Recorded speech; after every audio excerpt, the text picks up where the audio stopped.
가는 말이 고와야 오는 말이 곱다. 가는 정이 있어야 오는 정이 있다. 가는 떡이 커야 오는 떡이 크다. 이 속담들의 공통점은 누군가에게 먼저 줄 때 잘 주어야 잘 받는다라는 내용입니다. 이 속담을 보아 예부터 우리 선조들은 잘 주고 잘 받는 것에 대한 중요성을 말하고 있습니다. 응답하라 1988 드라마에서 그 모습을 볼 수 있습니다. 정한이 엄마가 정한이에게 샐러드를 주며 덕선이네 가서 밥 한 공기만 얻어오라고 합니다. 덕선이네는 샐러드를 받고 밥을 건네주며 잠깐만 기다려보라고 하고 큰 그릇에 깍두기를 가득 줍니다. 선우 엄마는 정한이네에게 카레를, 정한이네는 선우 엄마에게 고기를, 덕선이네가 태기네에게 상추를 등등 이렇게 동네 이웃들과 서로 주고받았던 1988년도 우리나라의 모습, 참 정겨운 모습입니다. 이렇게 무엇인가 주고받을 때 정이 느껴져요. 주고받음, 이것을 한자로 표현하면 줄수, 받을 수로 수수입니다. 창조 원리에서도 중요한 부분을 꼽자고 한다면 바로 수수작용을 말합니다. 원리강론에서 수수작용은 이렇게 정의되어 있어요. 모든 존재를 이루고 있는 주체와 대상이 만유원력에 의해 상대 기준을 조성하여 잘 주고 잘 받으면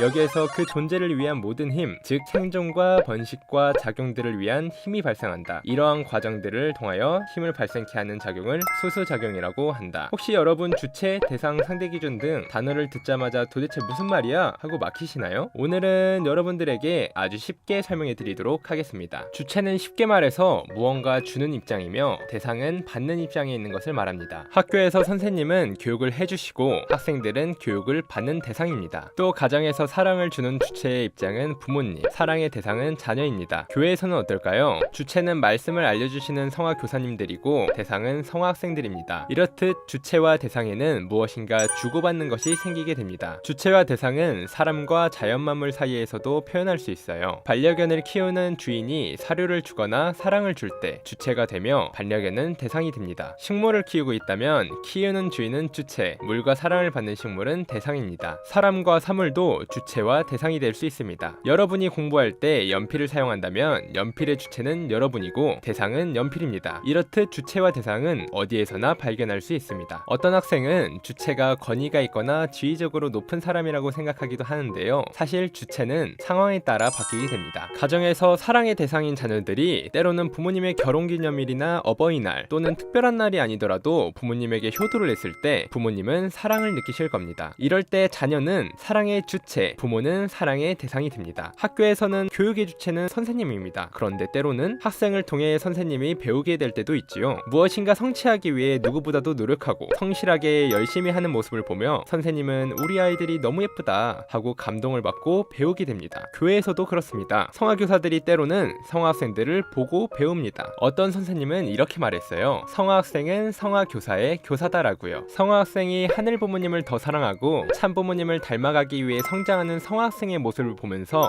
성화교사님들이 감동을 받고 배우게 되는 것이지요. 함께 존재하기 위해서는 서로를 위하는 마음이 중요합니다. 가정에서 부모가 부모만의 권위를 내세우지 않고 또 자녀도 자녀만의 주장을 내세우지 않고 서로를 위하는 마음으로 부모는 자녀들을 사랑하고 자녀는 부모님에게 효를 드리는 것이 조화의 모습입니다. 학교에서도 교사의 권위로 학생들을 짓누르거나 차별하지 않고 학생들도 선생님을 무시하지 않고 존경하며 서로를 위하는 마음이 있어야 합니다. 그러한 가정, 그러한 학교, 그러한 사회 모습이 참 사랑이 가득한 모습이라고 할 수 있습니다. 만유원력에 의해 상대 기준을 조성한다. 상대 기준이란 주체와 대상이 서로 가지고 있는 공통적인 요소입니다. 예를 들어서 학교에서 선생님과 학생은 교육이라는 공통적인 요소가 있죠. 선생님은 가르쳐줄 지식이 있고 학생들은 선생님으로부터 배울 수 있는 것이 있습니다. 그런데 만약에 학교에서 체육 시간에 체육 활동을 하러 운동장에 나온 학생들에게 선생님이 체육이 아닌 음악을 알려준다고 했을 때 학생들은 어떤 반응을 보일까요? 선생님이 왜 그러시는지 의아해할 것입니다. 즉 주체와 대상에게 공통적인 요소가 있을 때 발전이란 것이 있습니다. 그러나 그 공통적인 요소가 없을 때에는 상충과 대립을 합니다. 여기에 물이 있습니다. 물은 귀한 생명의 원천이라고 표현하기도 하지요. 생명의 귀한 원천인 물을 어떤 사람에게 준다고 가정을 해봅시다. 물을 받는 사람이 정말 목이 말라 있던 사람이면 이 사람은 정말 감사하게 받겠죠. 상대 기준을 잘 조성한 것입니다. 그런데 만약 물을 이미 많이 마신 사람한테 다시 물을 준다면 그 사람에게서 물은 그만 마시고 싶은 것일 겁니다. 따라서 내가 누군가에게 무언가를 주는 입장에 있을 때 받는 사람의 상대 기준에 맞게 고민해보는 것이 중요합니다. 이 이치는 어디에나 통합니다. 때로 우리는 친구들의 생일 선물을 고를 때에도 상대 기준을 생각하게 됩니다. 내 친구가 무엇을 받으면 기뻐할까? 어떤 색을 좋아할까? 하면서 고민을 하죠. 이러한 고민이 바로 여러분들이 일상생활에서 상대 기준을 조성하고 있는 모습이에요. 특히 만유원력에 의해 상대 기준을 조성하는 것이기 때문에 사랑의 마음으로 상대 기준을 잘 조성한다면 친구들이 기뻐할 만한 선물을 고를 수 있을 것입니다. 수수작용에서는 그냥 주는 것이 아닙니다. 반드시 잘 주는 것이 중요합니다. 예를 들어 여러분들이 교회에 와서 친구들에게 인사를 할 때 그냥 인사를 하기보다는 밝은 목소리로 손을 흔들며 사랑의 마음을 담아서 안녕하세요 라고 인사를 해야 인사를 받는 사람이 기분이 좋아지는 것입니다. 인사를 하더라도 찡그린 얼굴로 안녕하세요 라고 했다면 인사를 잘한 것이 아니겠죠? 그냥 인사를 한 거죠? 한 거 맞죠? 네. 잘 주는 것만이 중요한 것이 아닙니다. 잘 받는 것도 중요하겠죠. 누군가 여러분에게 밝은 톤으로 기쁘게 안녕하세요 라고 인사를 했을 때 만약 여러분이 안녕하실까요? 라고 대답하면 기쁘게 해준 사람은 갑자기 마음이 기쁘지 않게 됩니다. 그런데 안녕하세요 라고 했을 때 안녕하세요 라고 더 밝게 해주면 기쁘게 인사해준 사람의 미소가 지어지겠죠. 그렇게 될 때에는 준 사람도 받은 사람도 모두 기쁜 것입니다. 이렇게 잘 주고 잘 받게 된 경우 여기에서 그 존재를 위한 모든 힘, 즉 생존과 번식과 작용들을 위한 힘이 발생한다 라고 말씀을 하셨어요. 반갑게 인사하고 반갑게 인사를 받았을 때 기쁨이라는 힘이 내 온몸에 퍼지게 됩니다. 그러나 퉁명스럽게 인사하고 퉁명스럽게 인사를 받았을 때에는 기쁨이라는 힘이 나오지 않겠죠. 이처럼 수수작용은 작용이 일어났을 때 무엇인가 힘이 발생하게 됩니다. 그 힘은 무엇을 중심 삼고 수수작용을 하느냐에 따라서 선한 힘이 나올 수도 있고 나쁜 악한 힘이 나올 수도 있습니다. 수수작용은 일정한 중심을 두고 수수작용을 했을 때 일정한 결과가 나오기 때문에 무엇을 중심 삼고 수수작용을 하느냐가 정말 중요합니다. 속담에 가는 말이 고와야 오는 말이 곱다처럼 곱다라는 일정한 결과가 나오는 것입니다. 선을 중심한 수수작용은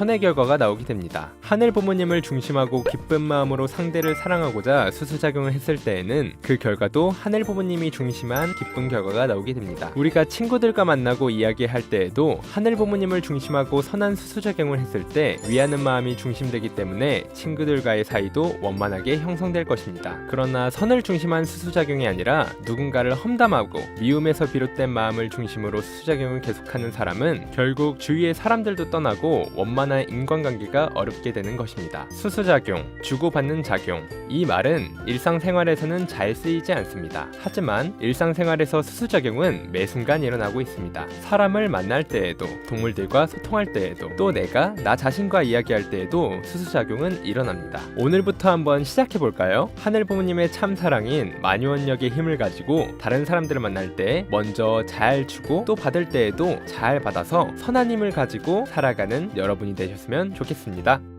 네, 오늘 영상은 어떠셨나요? 수수작용이라는 단어를 우리가 일상에서 사용하진 않지만 우리가 살아가는 매 순간이 수수작용의 법칙에 따라서 활동되고 있다고 생각할 수도 있습니다. 그렇게 어렵지 않습니다. 우리 한번 실천해 보도록 할까요? 자주 만나지 못하는 친구한테 먼저 연락을 해보는 건 어떨까요? 뭐 카톡이나 팸이나 전화 뭐든 괜찮습니다. 그리고 학교나 집 근처에 있는 이웃에게 인사를 먼저 건네보면 어떨까요? 인사를 할 때는요, 안녕하세요 안 됩니다. 안녕하세요 라고 밝게 인사해봐요. 뭐라고요? 안녕하세요 라고요. 네, 그러면 다음 시간에 또 만나도록 하겠습니다. 안녕.